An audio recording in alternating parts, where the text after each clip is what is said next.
Assalamualaikum warahmatullahi wabarakatuh. Perkenalkan, nama saya Eka Hamdan Ramawan. Saya akan mempresentasikan tugas UTS Dasar Manajemen dan Bisnis. Yang pertama adalah definisi manajemen. Manajemen adalah ilmu dan seni yang digunakan untuk menjalankan fungsi manajemen, yaitu POAC, dengan memanfaatkan orang lain untuk mencapai tujuan yang efektif dan efisien. Selanjutnya adalah fungsi-fungsi manajemen. Fungsi manajemen adalah tindakan yang terdiri dari POAC yang berisikan sebagai berikut. Yang pertama adalah planning. Planning atau perencanaan adalah proses pengaturan tujuan dan mencari cara bagaimana tujuan tersebut dapat dicapai. Pada proses planning, ada beberapa faktor yang harus diperhatikan, yaitu harus SMART, yang akan saya jelaskan nanti. Selanjutnya adalah organizing atau pengorganisasian. Organizing adalah proses memastikan kebutuhan manusia dan memastikan bahwa sumber daya terstruktur dengan baik. Selanjutnya adalah activating atau pelaksanaan.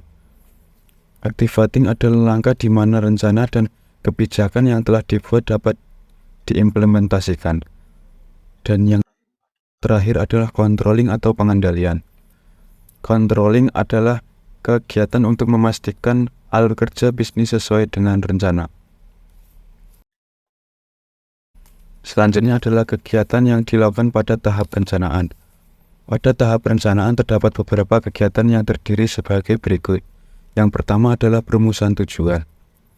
Pada perumusan tujuan, kita perlu menentukan tujuan jangka panjang dan jangka pendek yang ingin dicapai. Selanjutnya adalah pengembangan strategi. Pada pengembangan strategi, kita perlu mengembangkan strategi untuk mencapai tujuan dengan mempertimbangkan berbagai pilihan. Selanjutnya adalah melakukan perencanaan tindakan. Kita harus membuat rencana yang rinci yang mencakup langkah-langkah untuk mencapai tujuan. Selanjutnya adalah penentuan sumber daya. Pada penentuan sumber daya, kita harus menentukan sumber daya yang diperlukan agar mendapatkan hasil yang efisien. Selanjutnya adalah penyusunan anggaran. Pada penyusunan anggaran, kita harus membuat anggaran yang dapat memperkirakan biaya yang diperlukan. Selanjutnya adalah penentuan metrik kinerja. Pada penentuan metrik kinerja, kita harus menentukan metrik dan indikator kinerja yang akan digunakan untuk mengukur kemajuan. Selanjutnya adalah komunikasi rencana. Pada komunikasi rencana, kita harus mengkomunikasikan rencana kepada semua pihak yang terkait. Dan yang terakhir adalah evaluasi resiko. Pada evaluasi risiko, kita harus mengidentifikasi potensi risiko yang akan mungkin muncul. Dan selanjutnya ada SMART dalam perencanaan. SMART adalah singkatan yang merujuk pada kriteria untuk merumuskan tujuan yang jelas dan terukur. Setiap huruf dalam SMART mewakili kriteria tertentu. Pada huruf F berarti spesifik, yang berarti tujuan harus jelas dan spesifik dan semua orang yang terlibat harus memahami dengan tepat apa yang ingin dicapai. Selanjutnya M, pada huruf M yang berarti measurable atau terukur, yang berarti tujuan harus dapat diukur sehingga kita dapat menilai kita telah mencapainya atau tidak. Dan selanjutnya adalah pada huruf A. Huruf A yang berarti achievable atau dapat dicapai. Achievable berarti tujuan harus realistis dan dapat dicapai dengan sumber daya dan waktu yang tersedia. Selanjutnya ada pada huruf R atau relevan. Relevan berarti tujuan harus relevan dengan visi dan misi pada suatu perusahaan atau organisasi. Selanjutnya pada huruf T atau time bound, yang berarti setiap tujuan harus mempunyai batas waktu yang jelas. Ini membantu dalam menentukan kapan tujuan harus dicapai.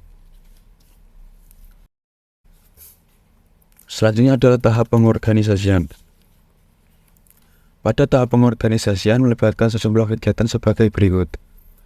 Yang pertama adalah pengaturan struktur organisasi.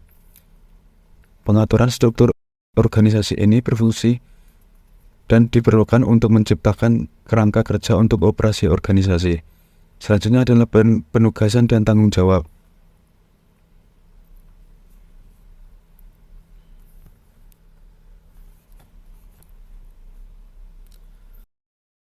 Berarti setiap anggota organisasi diberikan tugas dan tanggung jawab yang jelas sesuai dengan tujuan. Selanjutnya adalah alokasi sumber daya. Alokasi sumber daya berarti mengalokasikan sumber daya ke unit-unit organisasi sesuai dengan kebutuhan. Selanjutnya adalah komunikasi dan koordinasi. Komunikasi dan koordinasi berarti kita harus memastikan bahwa unit dan individu dapat koordinasi dengan baik dan kita harus membangun sistem komunikasi yang efisien. Selanjutnya adalah pengembangan prosedur kebijakan. Pada pengembangan prosedur kebijakan, yang berarti organisasi menetapkan kebijakan dan prosedur yang harus diikuti oleh anggota dalam pelaksanaannya. Selanjutnya adalah kompetensi dalam perusahaan software atau perangkat lunak. Beberapa kompetensi yang diperlukan dalam perusahaan pengembangan perangkat lunak sebagai berikut. Yang pertama adalah sistem analis.